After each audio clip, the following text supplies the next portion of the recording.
The next 13 points, basically, are what I've called the 13 principles of Jewish history.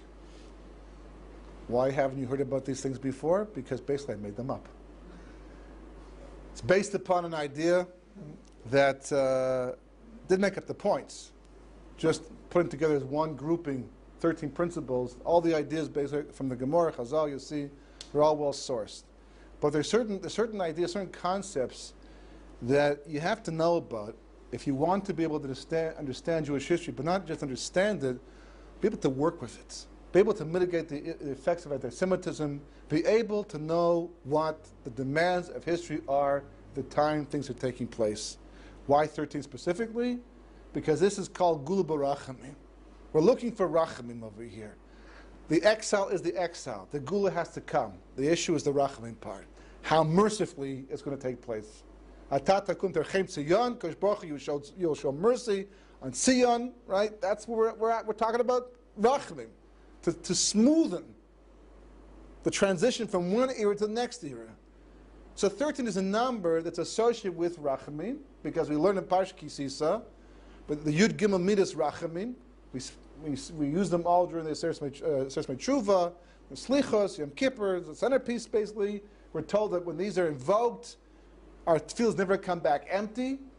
So therefore 13 seems like a good number. There are probably the ways to put it all in less principles. Certainly there are more principles, but these are 13 very important main principles that you have to understand and know and appreciate in order to be able to get a good handle on Jewish history. The first one. First principle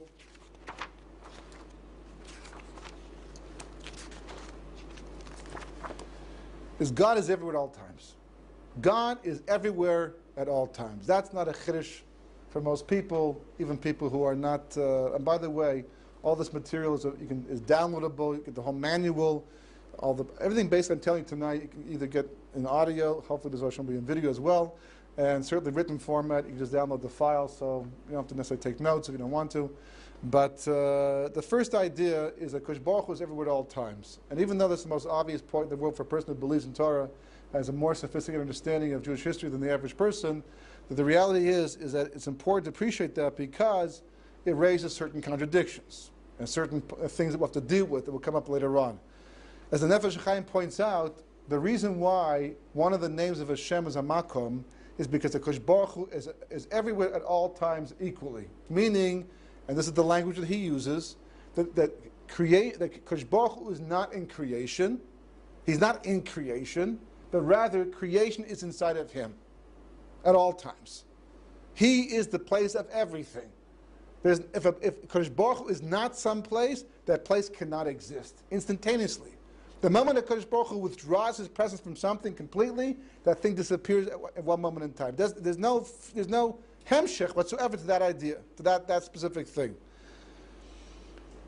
On the other hand, it turns out, we find out, that in spite of the reality that Kosh Baruch Hu is everywhere at all times, and Nefesh Chaim actually deals with this issue, because if that was the case, it should be that you could make a bracha in the bathroom too. Because what's the difference? If Kosh Baruch Hu is everywhere at all times, he has to be there as well. In a dirty alleyway, right? And there should be no difference between one location in the world and another location in the world. But it turns out, and this is really principle number 2, that in spite of the fact that Kosh Baruch Hu is everywhere at all times equally, he's machalik. He makes a distinction. He has declared that certain places are holier than others, and some places are even spiritually defiled. That somehow there's a metzias of tumah, of defilement, and lack of holiness. And the reason why that's so important to know, because the Torah tells the Jewish people, specifically in Parashat Kedoshim, Kedoshim Tihiyu. You have to be a holy people. If you have to be a holy people, it means by definition the Jewish people have to be a nation that pursues holiness. If you're an investment banker, your job is to make money. It's your job to research and find the best investments. If someone hires you to invest their money for them, they expect you to do the research necessary to find out where the money can be made the most, the best. If the Jewish people are commanded to be kadosh, Kedoshim to you, it means by definition, if a Kodesh Baruch Hu is everywhere at all times equally, and there's no difference between Eretz Yisrael and the diaspora, between America, Canada, England, whatever the case may be in Eretz Yisrael, so the Jew can be anywhere he wants in the world. no matter how kadosh he has to be. But the Torah tells you, kadoshim to you, it means by definition, the Torah itself has told you, some places are more kadosh than others, and there's levels of kedusha. By definition, a Jew has to pursue kedusha and want to be in the place that the kedusha is the strongest. That's the second point. This is why, the Gemara points out, it says the following thing. It says a person should rather live in Eretz Yisrael, even in a city where the majority of inhabitants are Gentile, than outside the land, even if the majority of the city's inhabitants are Jewish. All those who dwell in Eretz Yisrael are like those who have a God, and all those who dwell outside the land are like those without a God. That's a Gemara in Kesuvos. Very controversial Gemara.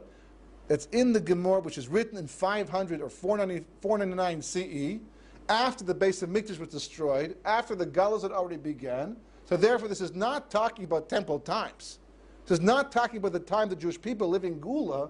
It's talking about the time the Jewish people living in Galus. In fact, it's brought down by a sefer called, where is it?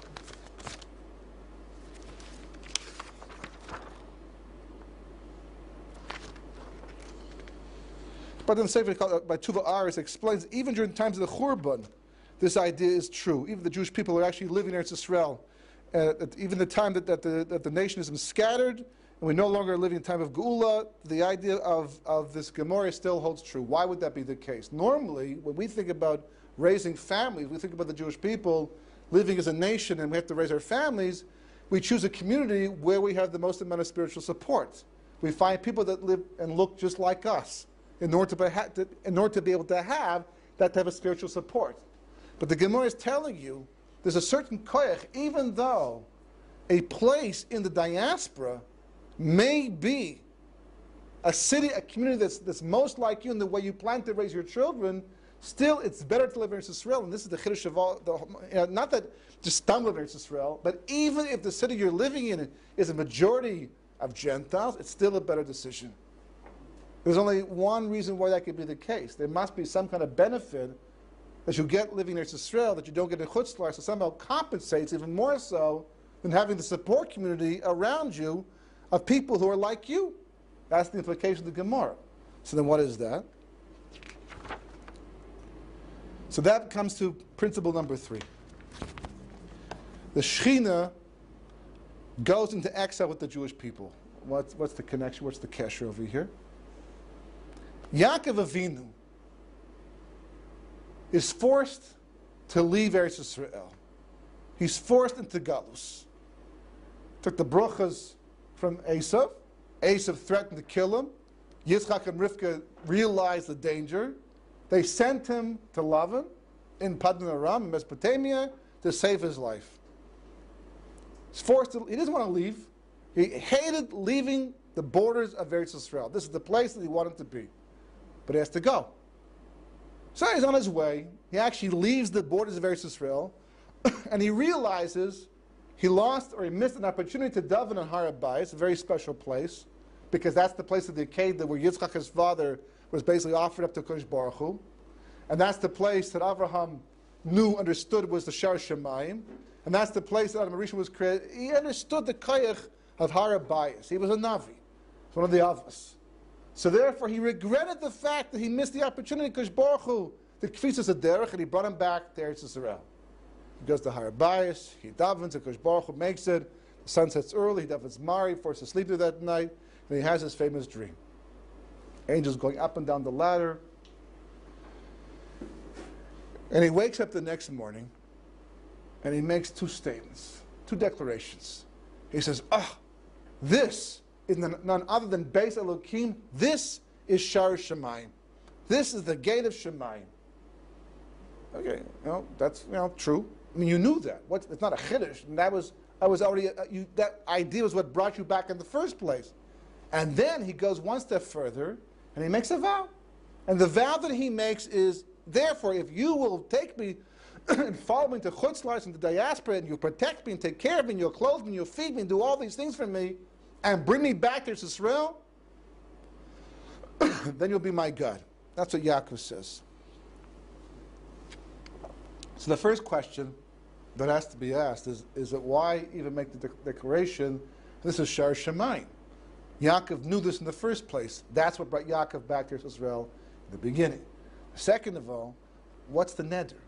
What's this vow he takes? All of a sudden, why is it the response? Why now? Why not earlier? Why not yesterday?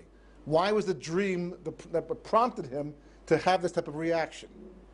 So Sefer Tuva Aretz, or of Nassim Shapiro, not the one of Daf Yomi fame, but the one in the 1600s. He was the Rav of Krakow before he came to Israel, became the Rav of Yerushalayim. He went on a fundraising trip for Yerushalayim. He went to Europe. He became ill. Unfortunately, he had to remain there for a period of time. And apparently Hashgacha Pratis, because in the process of being there, he came across manuscripts of the Arizah, which were just being organized into the Kisvei Arizah at that point in time. And he took the ones to do with Eretz Yisrael, the Midrashim, and put them in a sefer called Tuva Aretz, which we have in our possession today. And he explains in that sefer that what Yaakov Avinu discovered that night, yes, he knew that Eretz Yisrael was a Shar Shemayim. That much he was aware of. So then what was the Chiddush? The Chiddush was that he thought that every nation in the world had its own gate to heaven. That no matter where you go in the world, you look up in the sky, it's like one big open expanse.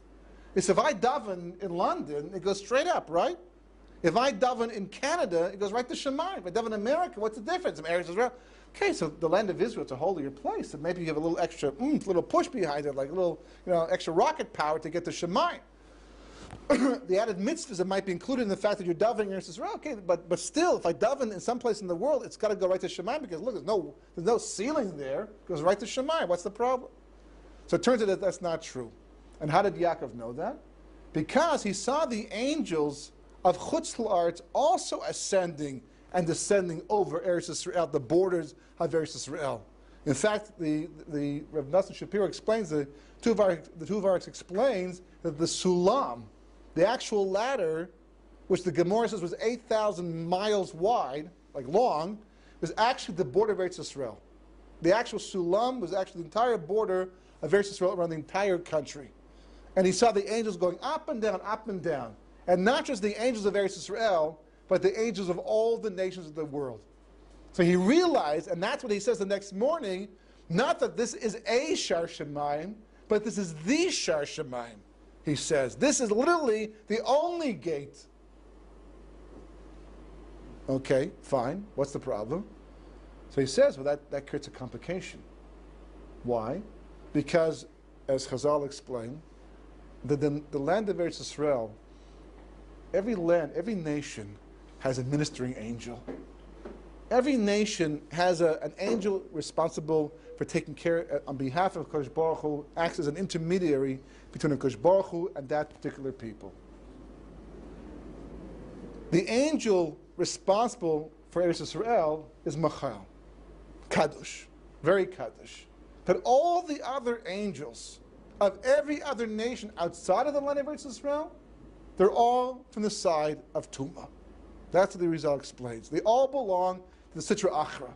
The further away you go, and it actually explains which angel is responsible for which nation. Syria, Jordan, different, you go further away. In those days, I don't think America was such an issue. Back in the 1600s, still a little early at that point in time, but that's what he says. And Yaakov understands that. So Yaakov says, well, wait a second, that's the case. There's an issue over here. Because,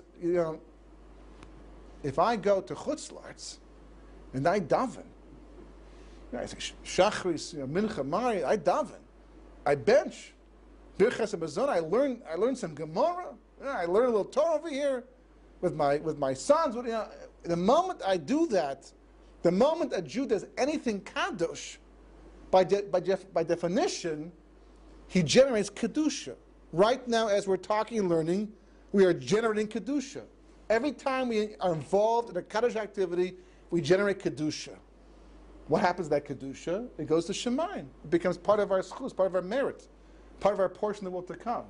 But it also has an impact on creation. What kind of impact is that?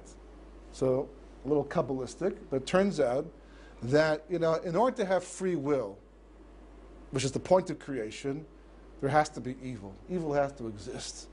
In order for evil to exist, there has to be some kind of agency, some kind of agent of evil itself, right? And he has to eat too. Just like the good angels have to eat, as the Nefesh HaChaim explains, what do they eat? The Kedusha we generate. What about the Sitra Achra? What about the Satan? What about the Klipot, the force of impurity that functions in this world, that interferes in our relationship with the Kodesh Baruch Hu? What do they eat? It's like the same thing, a bank robber versus a person. They both drive a car. A person who goes to shul in the morning, does chesed, does mitzvahs, he drives his car to drop off food to the elderly. After a while, he has to fill up his gas tank. He goes to a gas station, puts it in, fills it up, right? What about a guy who wants to rob a bank? Where does he fill up his gas tank? Are there like these white gas stations and then black gas stations, right? Where the good people go to the white ones, the black guys, and the gas that comes out is like evil gas versus like good gas. Like, how does it work over here? What's the process? So in creation, it turns out there's only one source of life. It has to be there. Kodesh Baruch Hu is a source of life. If a Kodesh Baruch Hu is a source of life, and he's kulu kadosh, he's completely kadosh, and he feeds everything, every last thing. It means even the force of evil has to eat kedusha to survive as well. It's also eating kedusha. So this is Zohar explains is the reason why we threw the goat off the cliff on Yom Kippur Lazazel, right? Because he has to get his due. There has to be free will, so there has to be evil, there has to be sitra achra, and he has to eat. So what does he eat? So Kodesh Baruch Hu designates he gets a certain portion of kedusha to survive. Certain mitzvahs provide him with that. The goat to Azazel was one idea, one actual active thing, the sitra achra, to feed him, to keep him happy, to get him off our case.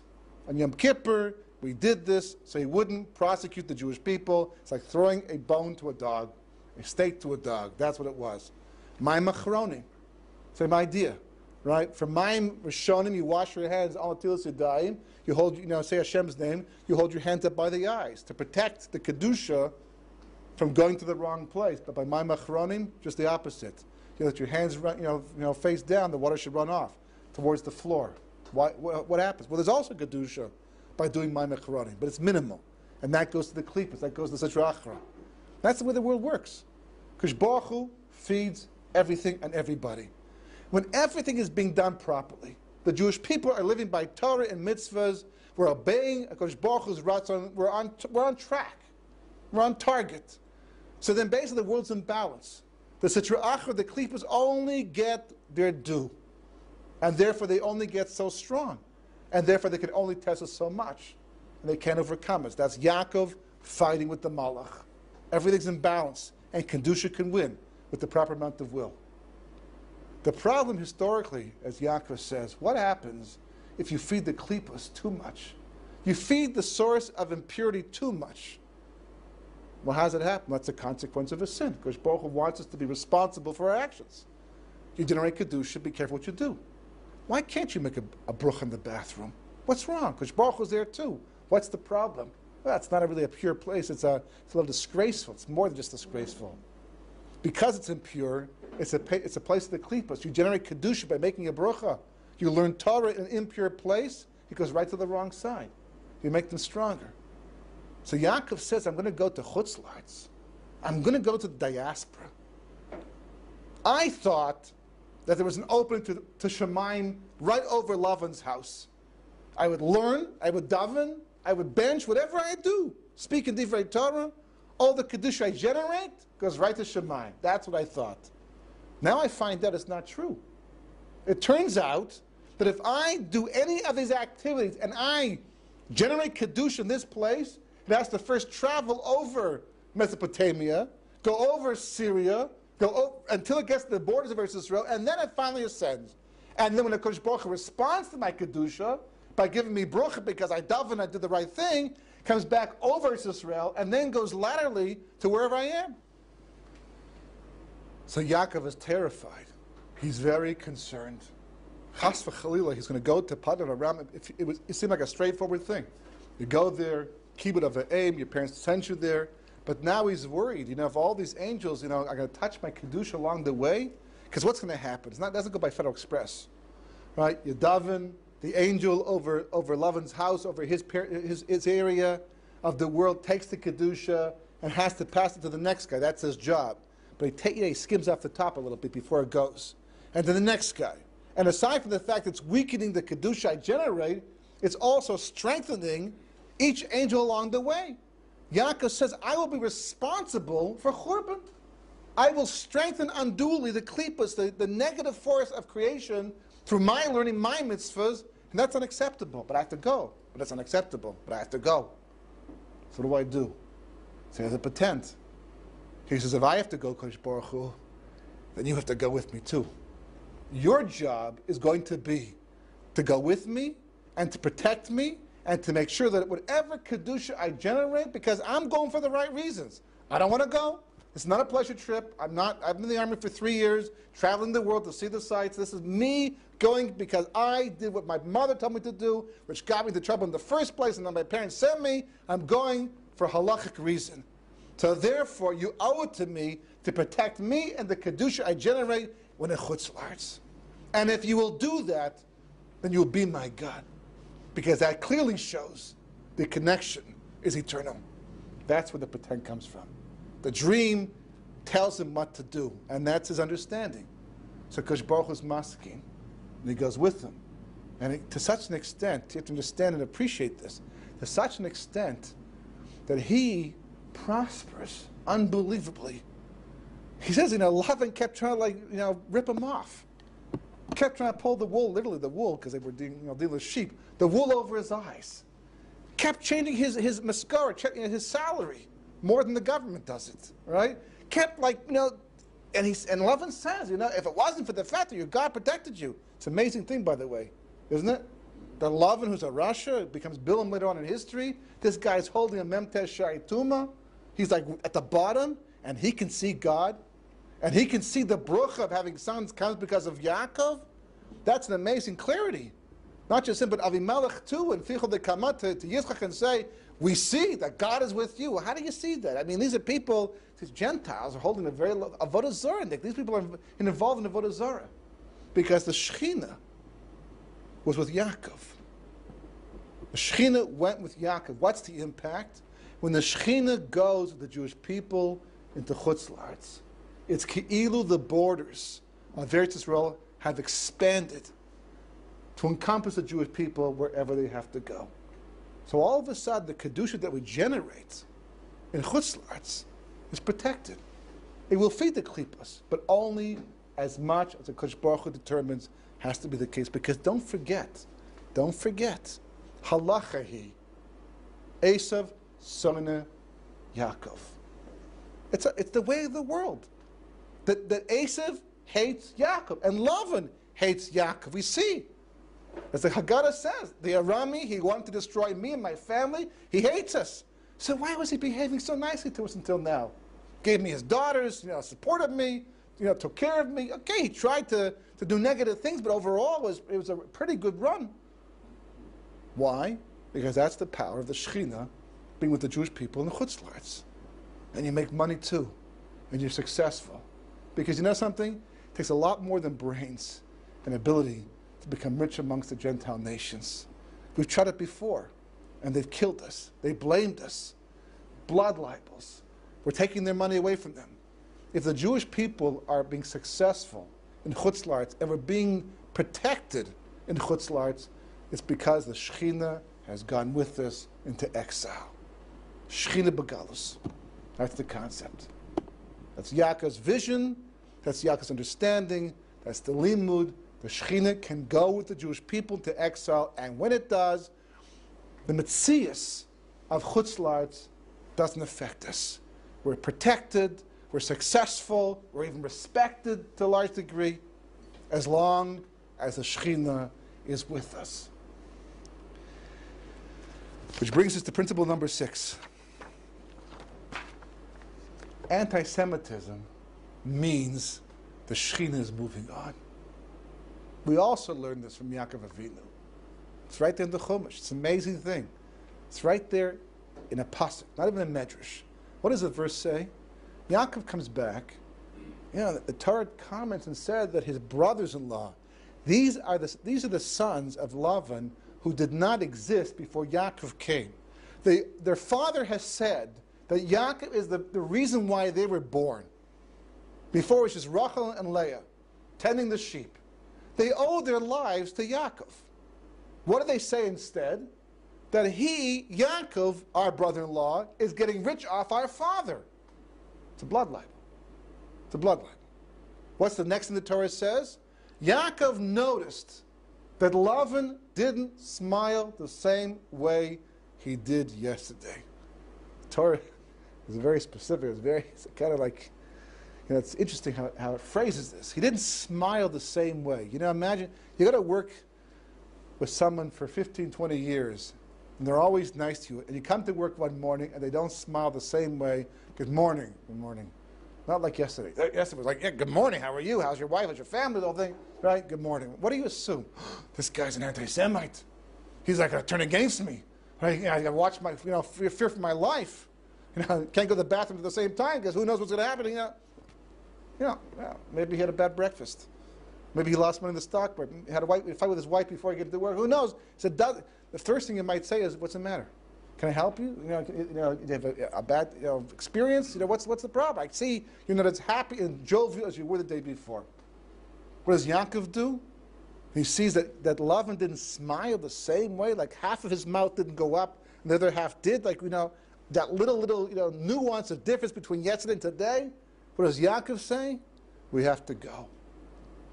We have to go. It's time to leave. Time to pack up. He goes right home, talks to Ruch and Leah, and says, we got to go, pack up, take the whole family. It's time to go. They say we're masking because anyhow he treats us like strangers, but that's his response. And then God says, now that you're leaving, let me tell you, it's time to go. It's time to go, and I'll be with you the entire time.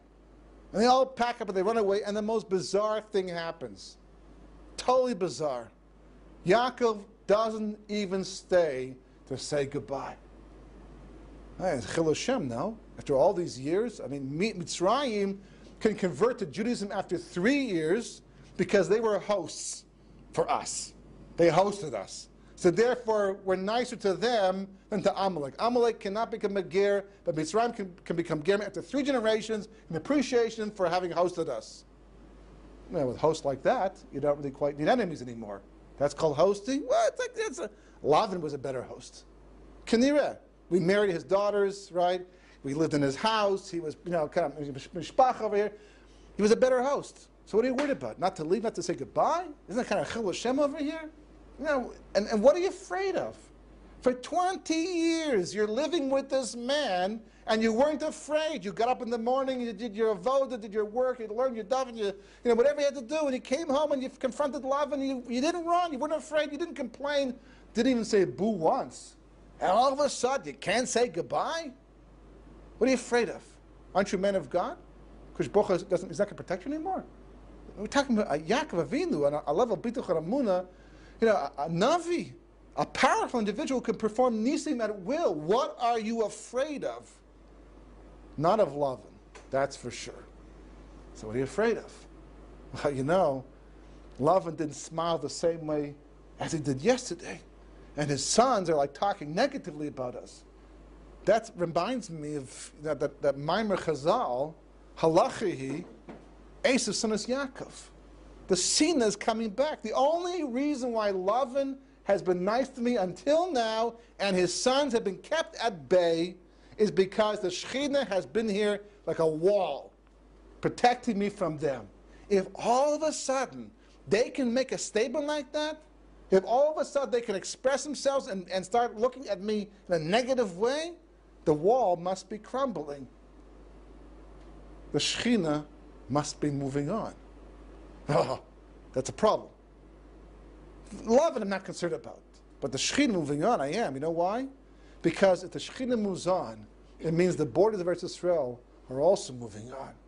And I'm going to find myself in Chutzlarts once again.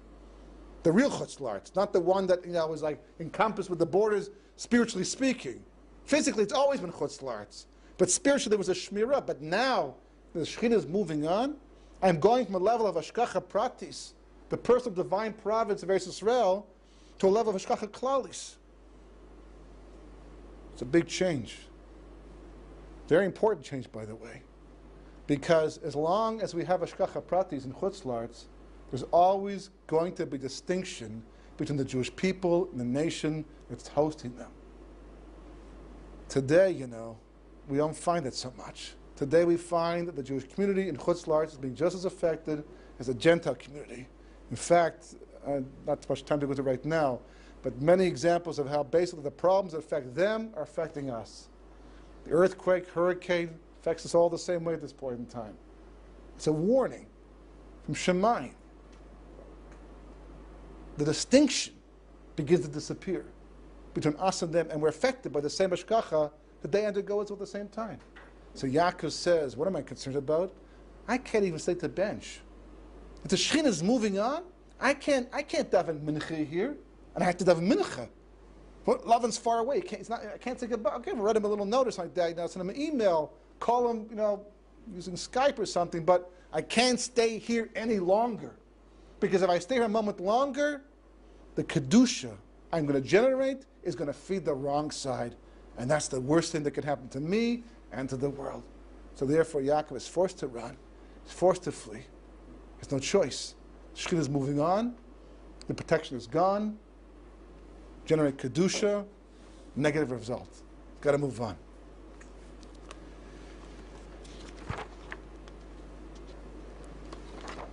What determines when the Shechina decides to leave?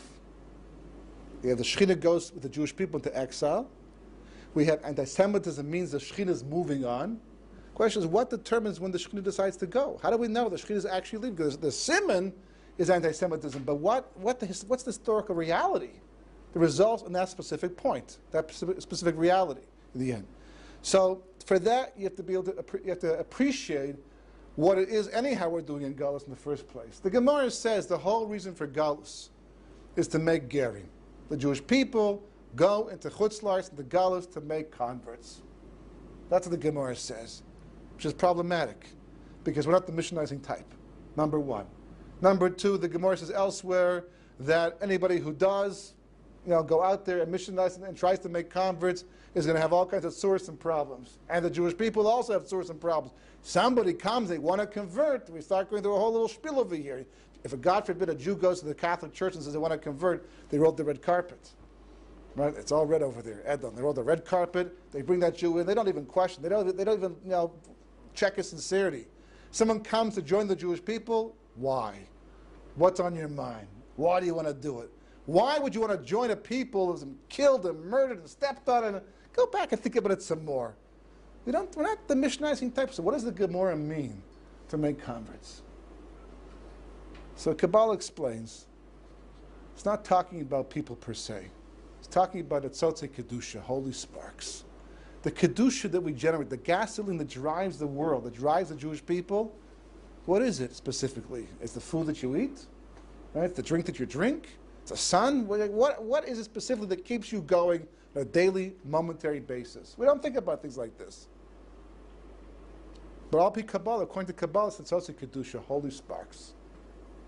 Holy sparks are little packages of divine light because Baruch Hu put into the world that we draw upon to have a neshama. First of all, it's in the food, it's in your drink. It's not the food that's making you survive.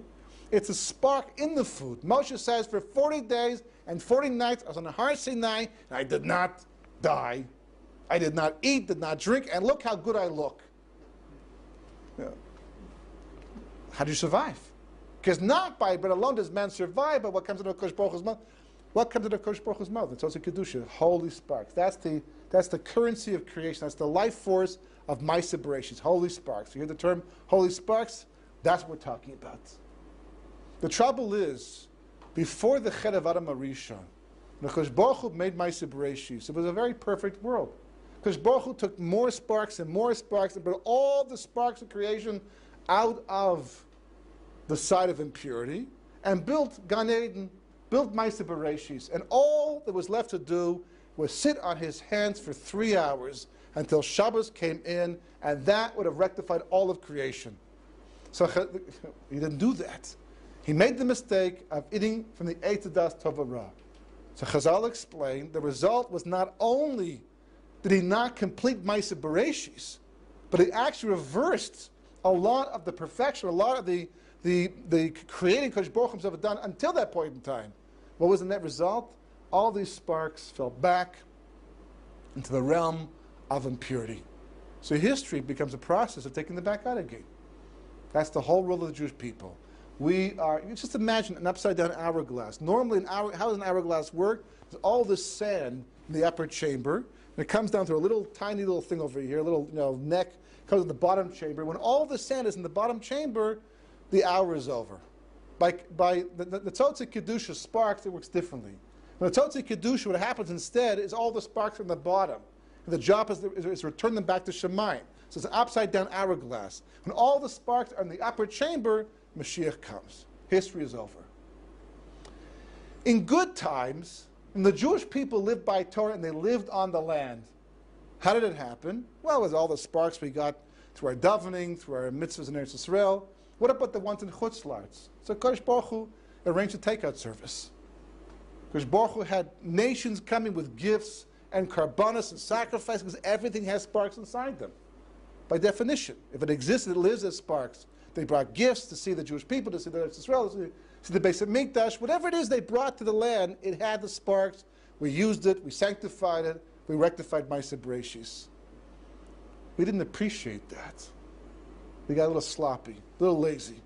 So Kodesh Baruch Hu said, if you're not going to do the job here to Israel, you have to go to Chutz La'aretz to do it instead.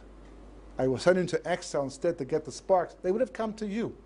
Had you done what you're supposed to do and remained on the land, the sparks would have been brought to you. You didn't appreciate that? You go get them yourselves.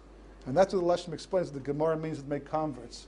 We are, in Galus specifically, to redeem the sparks that are there, that have to come from the side of impurity back to the side of Kedusha. That's the whole role of the Jewish people, of Klal Yisrael. That's what it's all about historically. There's a sediment of sparks in every single place. So how do we do it? Well, for example, Mitzrayim, we took all the gold and silver. All the gold and silver till the Gemara says there was almost nothing left, like an empty pond. There was nothing left anymore. We built the Mishkan from that. We sanctified. We took the sparks that were in the gold and the silver in Mitzrayim. We took them out of Mitzrayim, and we sanctified them by building a Mishkan.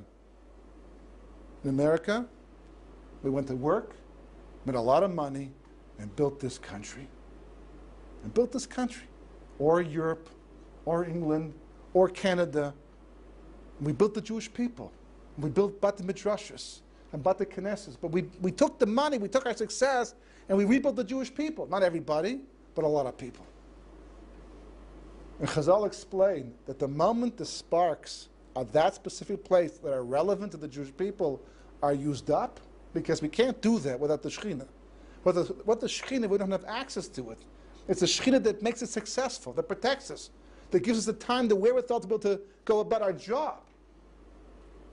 That they're open to us, that we should work and make the money and be pulled in the Tzotzim to redeem them.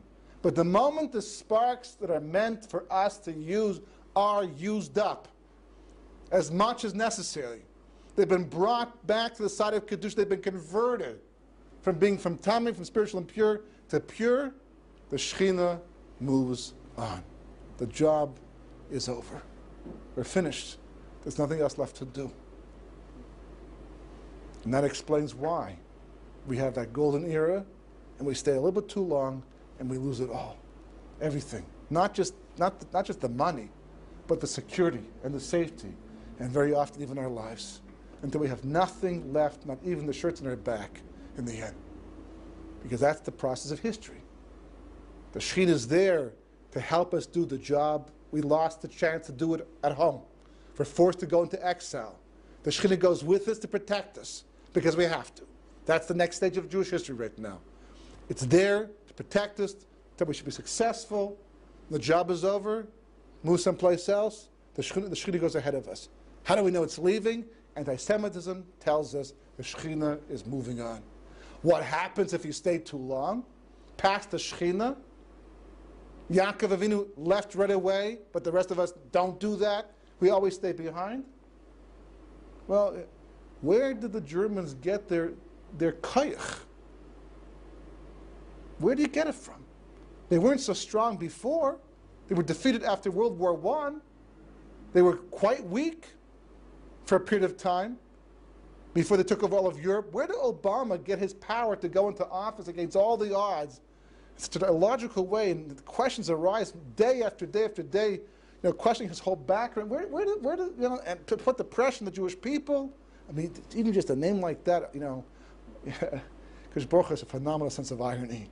Almost to make so clear to you how backwards the world might possibly be.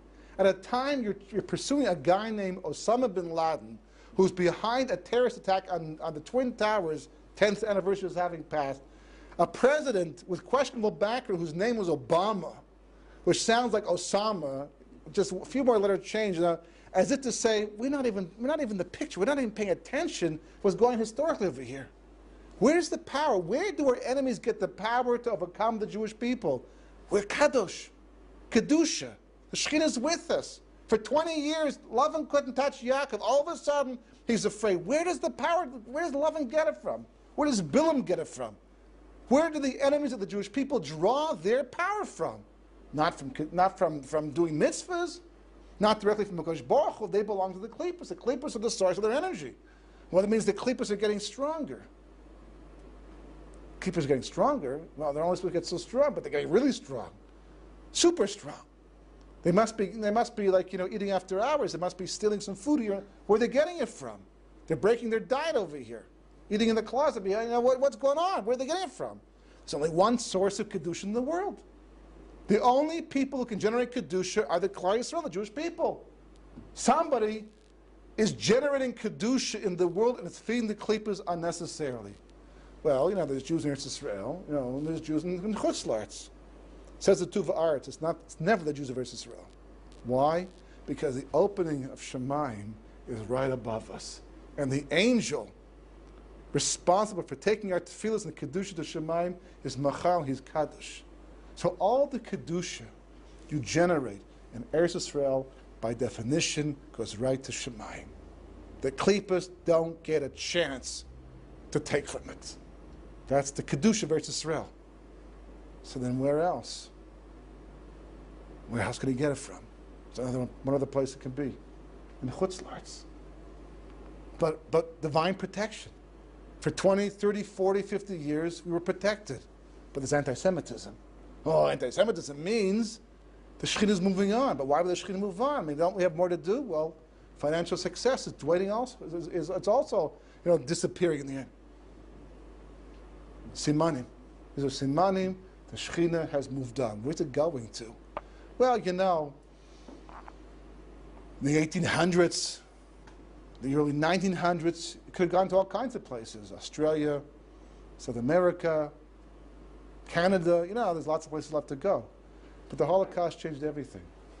The Holocaust fulfilled the final curse mentioned in Parashat B'chukosai, where it says that I will gather you in from the four corners of the world. Every klala, every curse in this week's Parashat coming up, and Parashat B'chukosai, everything that would happen, the Jewish people don't live by Torah, has happened.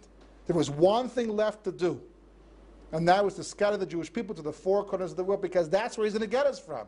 He can't gather us in from the four corners if we don't go there first. World War II took care of that.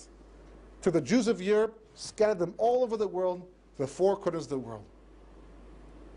So where's it left to go? It says, at that point, I will remember you, and I will remember the land. And right on time, the land was remembered. Exactly after the Jewish people were scattered, the land was remembered. And the miracles building up Eretz Israel over 70 years, I mean, where's the Shechina going to go to in the end? What's left? There's only one place. Principle number 6. We just did. The Shechina leaves and the job is done. Principle number 7. The Shechina never leaves Eretz Israel. It can leave other places, but a person could ask the question, well, the Jewish people have been exiled from here as well. How do you know you're safe over here? Maybe the Shechina is also moving on from here. So even during the time that the Jewish people were exiled, the Shechina never left Eretz Israel, which is why we had to be exiled. If a husband and a wife, chas v'chalila, have shalom bayis problems to the point that they separate, not as a divorce, but actually separate, someone's going to leave. If the wife decides to stay in the house, the husband has to go. If the husband stays, the wife has to go. But someone's got to go in the end.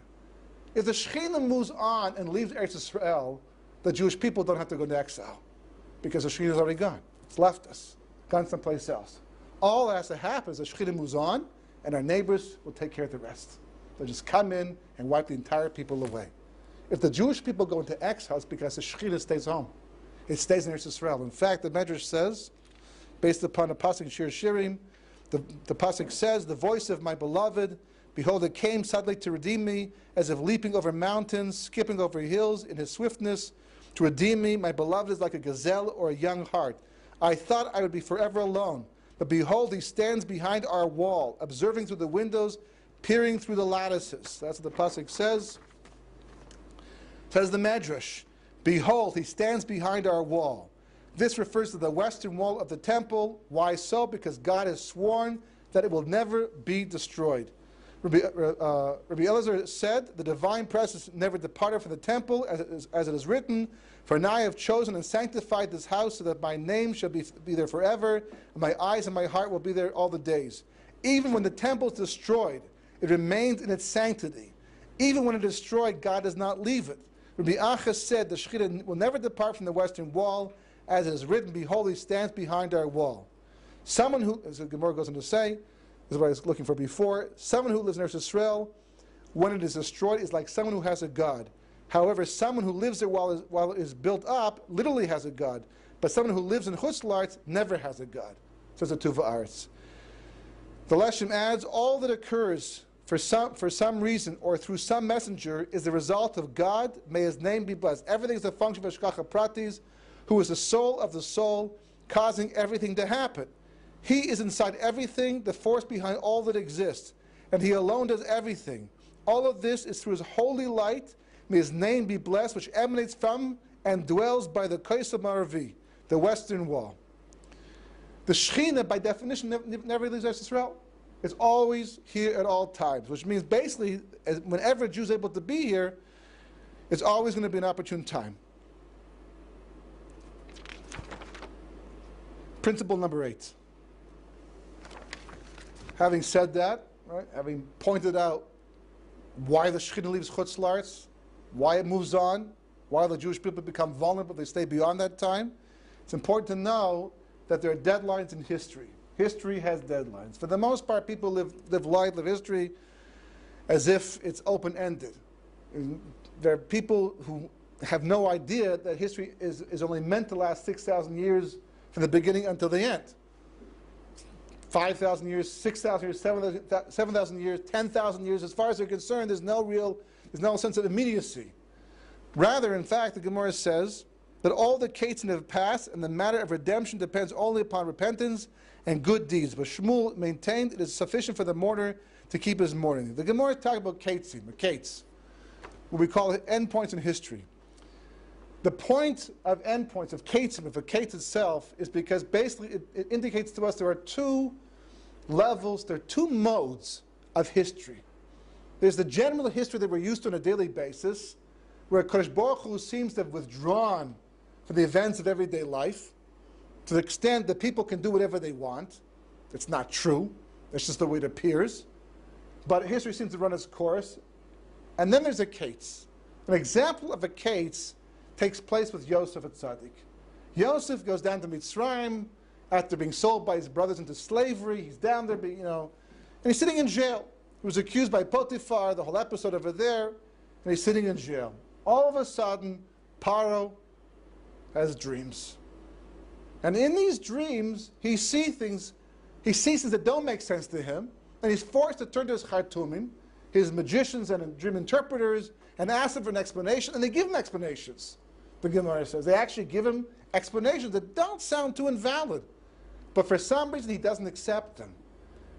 And because he doesn't accept them, he's forced to find out and look for somebody else who might be able to interpret them properly, so that the wine steward remembers Yosef in jail. They bring him out, they shave him, he becomes viceroy over Egypt overnight, just like that. Boom, boom, boom, boom, boom. One step after the other. That's the power of a kates.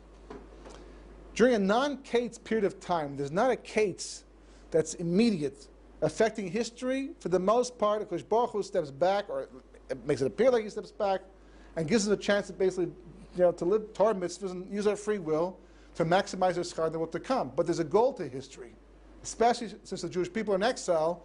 Redemption is a goal that has to be met at some point in time. A kates is a moment that history turns a corner. It's a piece of redemption, if not the actual redemption itself. When that happens, all of a sudden, history changes tracks. It was the first thing that Paro dreamed.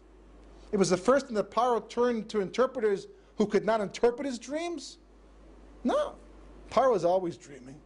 But Joseph had to get out of jail. The kates had come. 12 years was up. It wasn't about Paro. It wasn't about famine. It wasn't even about Yaakov and his family back home. It was about Joseph getting out of jail after 12 years and fulfilling his dreams to become viceroy of Egypt, to move history to the next shlav, the next level.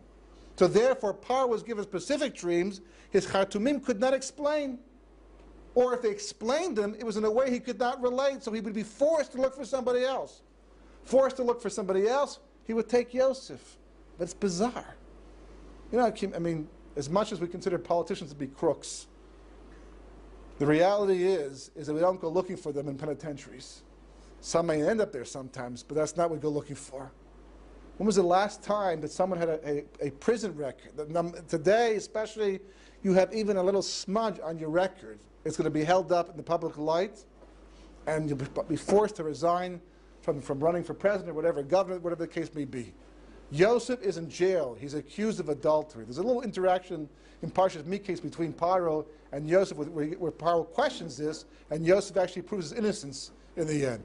But for the most part, at this point, Yosef is not exactly the kind of person, because not only was he in jail, but he's also Jewish. Ish Ivri, who we learn about later on that the Egyptians had a problem with. And you're making him second in command over all of Egypt? That should never have happened. Should never have happened. But it did anyhow. Why? Because that's the power of a kates. Kates is a different beat. When the kates is coming, when things occur, with a certain moment in time by which things have to happen, by definition, everything marches to that beat now. It's a whole different thing. Until that point in time, history runs kind of smoothly. You can do almost whatever you want. Nations run their own courses, interactions, non-interactions. But the moment a kates comes around, everything sort of like merges around that kates, and things have to happen to make the kates, allow the kates to take place. Yosef had to leave jail at that time. Because of that, Paro had his dreams, specific dreams, that the Khartoumim could not interpret. That brought Yosef out. He became second in command over Egypt. There's quite a few examples of that, right? But the next point is that not only does history have katesim, but it has built-in deadlines too. Meaning that by specific times in history, just like Yosef had to get out after 12 years, things have to happen by a specific point in history, and because of that, mankind is forced to go down a certain path, and things will evolve based upon the needs of the time. So for example, we are told that there are 6,000 years of history. That the Gemara says. There's no controversy.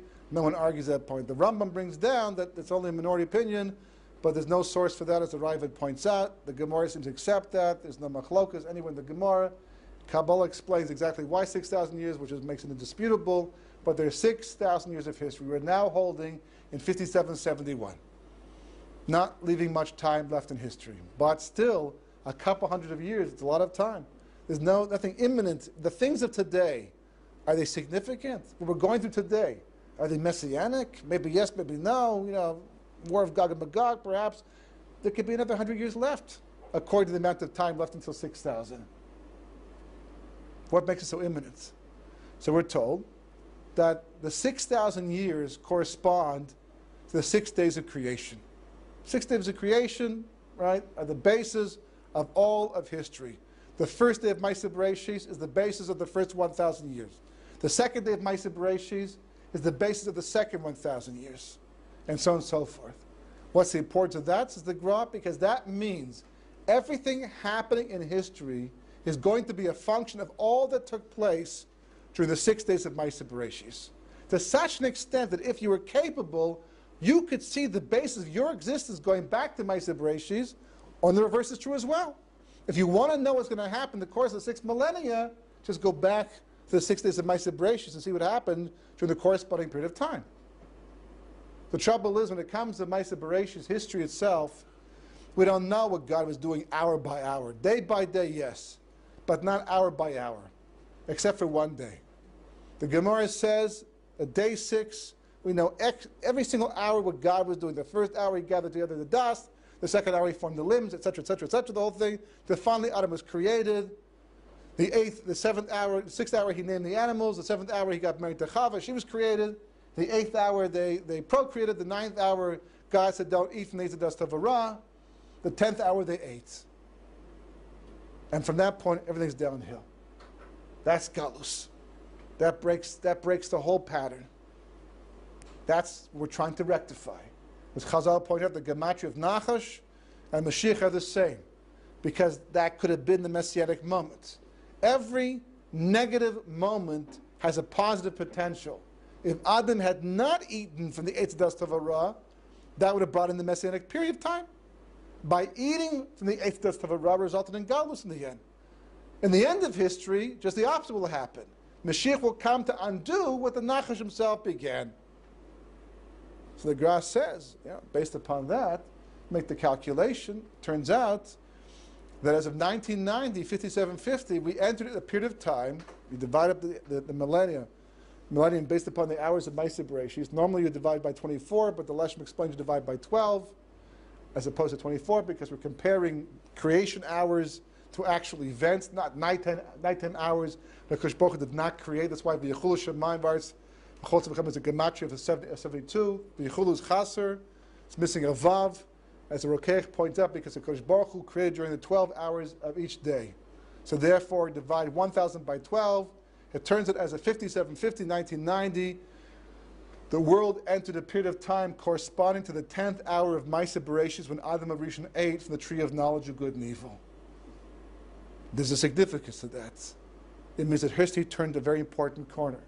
For the first time in 5,750 years, we entered an era of time that corresponds to when the original Chet was created, was actually executed, which means basically as of 1990, that's already 20 years ago, we entered a period of tikkun like no other through history. If that was the case, you expect events to actually, to reflect that. You go back and you see exactly that's what happened. The world turned the corner in 1990. The Persian Gulf War began. Russia collapsed around that time. There was Jews emigrating from Russia to all places in the world, and Israel as well. For better, for worse, but that's what the world was transformed, and that was the beginning that the Arab world began to ascend in the eyes of the West, and the Jewish people, the Jewish law began to lose its strength as well. We entered an 83.33-year period of time that corresponds to when Adam HaRishon ate from the Eitz dust of Ra, which means that we're living in an era of tikkun by definition. You have to know that. It changes everything. Which explains why our generation is one of das, one of knowledge. The tikkun back then would have been to not eat, or as the Rizal explains, eat from the Tzachayim first. Likewise, a generation, the whole issue today, when Russia collapsed, it was the last place that Jews were being held captive physically because they were Jewish. Did the exile come to an end? It didn't come to an end. The exile is just as strong as ever before. But what's being confined is the Jewish mind, what we think, the knowledge that we learn. That's this era corresponding to Adam's Chet. So that would still leave 83.3 years of time, of history. After about 20 years later, we still have 64 some odd years left to go. It's also still, it's not 200 years, but it's still 60 years. It doesn't make the events of today imminent. So for that, you need another case. And that case basically is what the Zohar brings down, that as of 5786, according to Rabbi Yitzchak, 5790, according to Rabbi Yehuda, the Leshem brings us down basically as fact that that's when the era of Techiyas HaMeisim is supposed to begin, which basically translates as the resurrection of the dead. Without going into too much detail right now, the reason why that's so important is because, as the Leshem explains, Techiyas HaMeisim, resurrection of the dead, 214 years in advance of the year 6000, by definition, is a period after Mashiach has come, not during. Because during the Techiyas HaMeisim, that's the time that the bodies die, go into the ground, dissolve. Evil is long gone. When the Gemara in Sukkah talks about a Kosh Baruch Hu shechting the Tzahara, that's at the beginning of Yemos HaMashiach, not the Chisamesim. There's no evil anymore to Chisamesim. Which means, as of 5786, the Messianic period that we're waiting for has to come to a conclusion. Is that a prediction? Well, even if it is, it's not a problem. But it's not. It's a parameter the Zohar itself provides. 5786, we're holding right now almost in 5772. It's like 14 years from now. And the Leshem explains that that's the case. Mashiach could come at the last moment too. That wouldn't make things so imminent right now. Except that Yemos Mashiach is like kind of like the time of Mitzrayim. It's going to last a period of time, a good period of time, to give mankind a chance to heal, to enjoy the benefits of having hung on and having faith in Kosh Baruch Hu to the end. So it's not going to be 2 years, 5 years, maybe not even 10 years, maybe more than that. All of a sudden, we take this huge, massive period of time between 5772 and 6000, and we decrease it down to 83.33 years. 20 years are already gone. We're now at 64 years. But if the Chiyas HaMesid begins 14 years from now, that knocks off another 48 years. We're left with a very small window of time. If that's the case, the events of today make perfect sense. Eretz Yisrael, the center of attention. The Pasuk says, when will you show mercy? Ki ratzu avdechas of neha v'safroi chenin. It's amazing. The verse should say, based upon the way we understand things, why will you show mercy to the Jewish people? Because they'll do tshuva. Because the Jewish people have done tshuva, because they love your Torah, and they love your mitzvahs. It doesn't say that. David HaMelech didn't, a Navi talking about the end of days, he's writing for us. What does he say? Ki ratzu avdechas of neha v'safroi chenenu. Because your servants are going to want her stones and cherish her dust. You look at today, what's going on historically, it's amazing.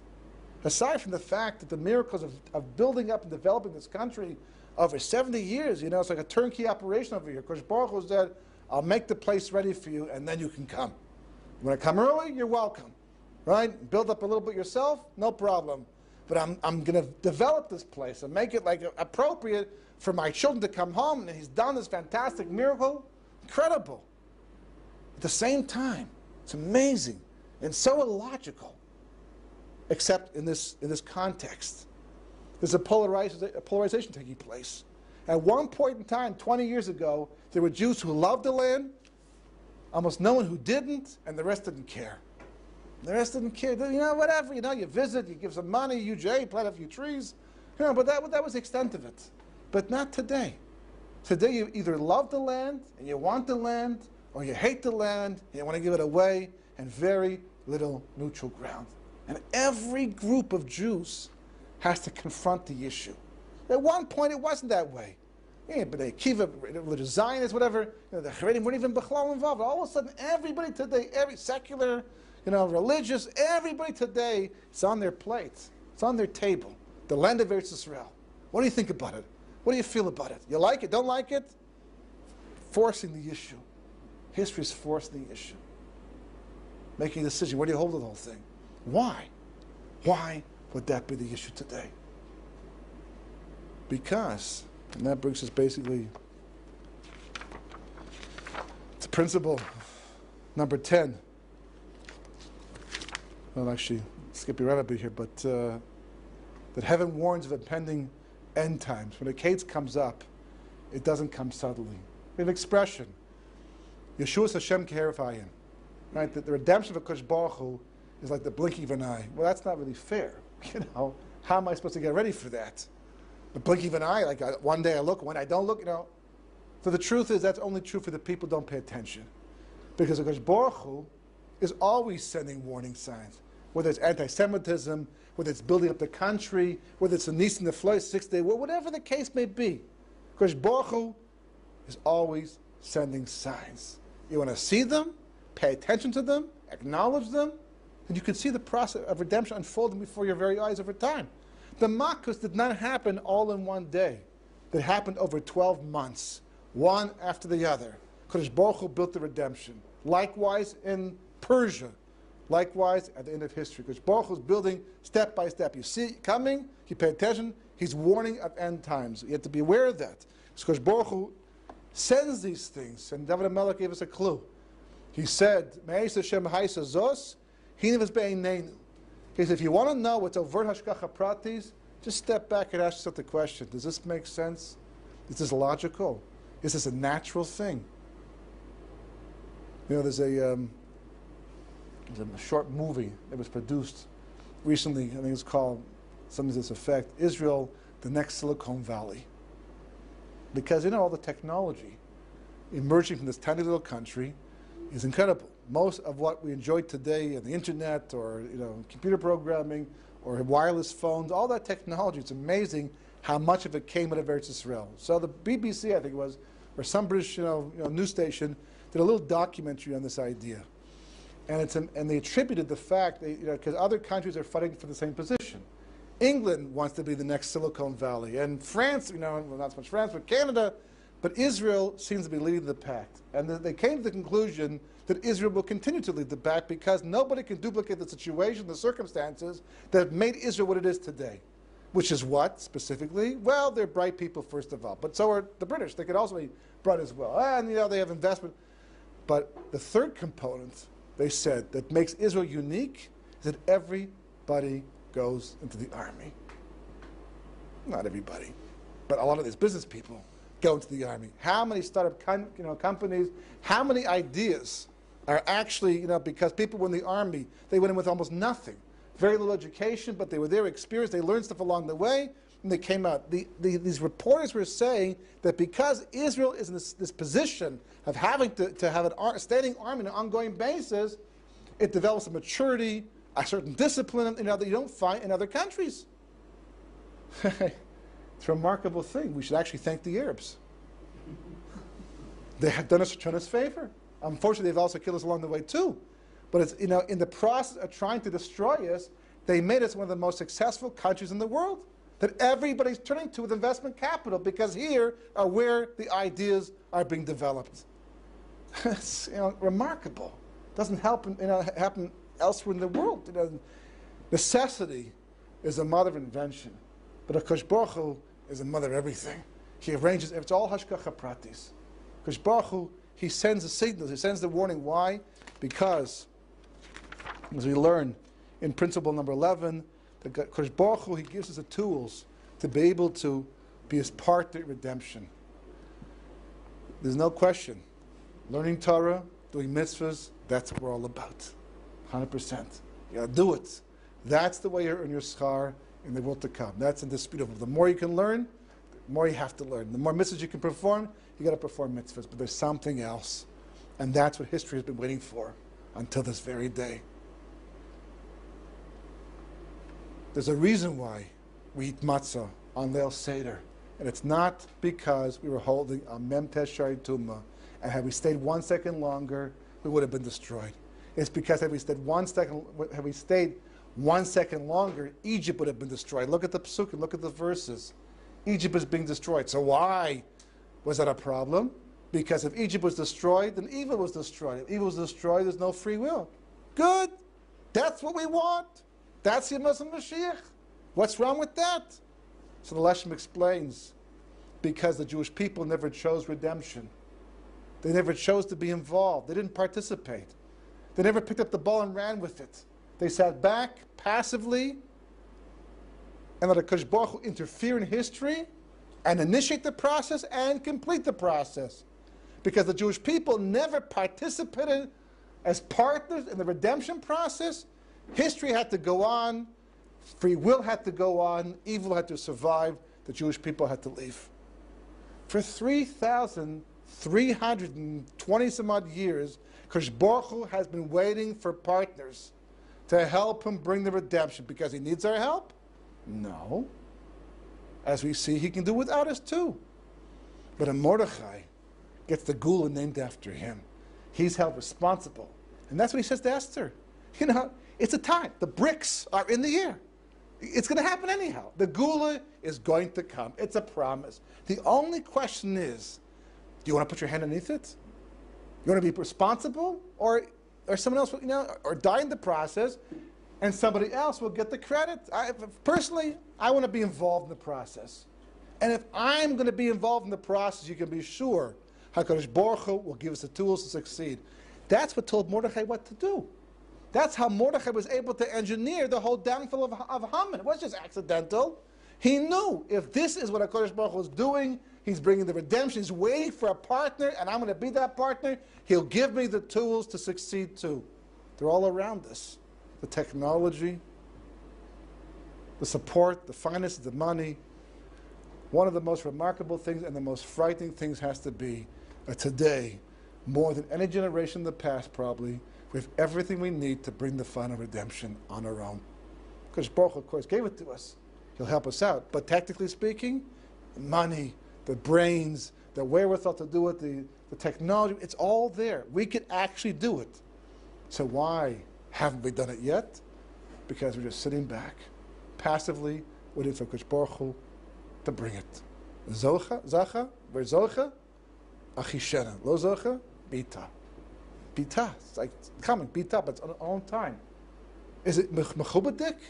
In an honorable way? No. It's happening in a way that's making life more difficult. So principle number 12. That this is the point of history. History is for free will. Turn schar in the world to come.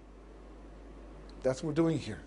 The main choice is not just to be Torah observant, not just to perform the mitzvahs. Because Baruch Hu wants partners. He wants people to take initiative. He wants people to make programs. And if you make the programs, you avoid the pogroms. And one of the reasons why is because Shechina will be with you, will protect you, and you'll be successful against all the force of creation to try and stop you. Especially the Sitra Achra, who for sure wants to stop the process. Which brings us basically to the last principle, number 13, that redemption is something that you have to choose for yourself. You can't let others choose it for you. The moment that you abdicate that responsibility, the moment a person gives up on that choice, the moment a person is not consciously involved, it's a remarkable thing. We're not going to be able to convince everybody, but you don't have to. When Chizkiah was surrounded by Sancherif with 185,000 United Nations troops, literally, they came from all the nations around the area. It was the UN of that time. A siege on the old city. Yeshaya comes up to Chizkiah and says to him, "What are you doing?" He says, "I'm preparing for surrender." He says, "Why are you surrendering?" Because Achrei Rab Nahatos. After the majority, the vote has to go. The majority of Jews in the old city, they want to surrender. So Yeshaya, he's mechadish something.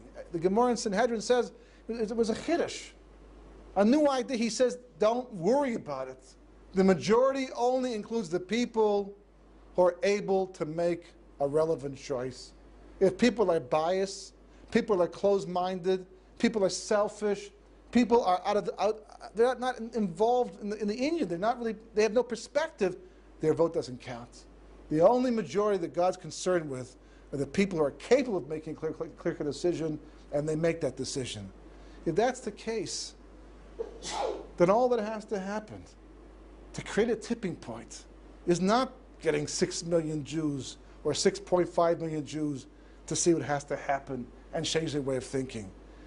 The people who are relevant to make the decision, the Jews who are capable of seeing what has to be seen, and they change their way of thinking, that little pinhole, that's enough. It's enough of Kodesh Baruch Hu will drive a wagon through it. That's the basis of a program that ends the possibility of a pogrom. That's the basis of a Geulah Barachamim. By definition, if we take responsibility, it's not enough to hear the ideas. The last part of the program is called the Emanation Program. It's taking these ideas, teaching the Jewish people what causes anti-Semitism, showing people what it means to feed the klippot, showing the people the mechanism, because Baruch Hu uses it to run its history, and the role we play in that process. We do that. We get back to a stage, we achieve the level that David HaMelech is talking about. Ki ratzu avdecha as of neya, we actually get to a point where that becomes our reality, because Baruch will take care of the rest. And we can mitigate the impact of anti-Semitism, and more importantly, we can bring the Geulah Barachamim.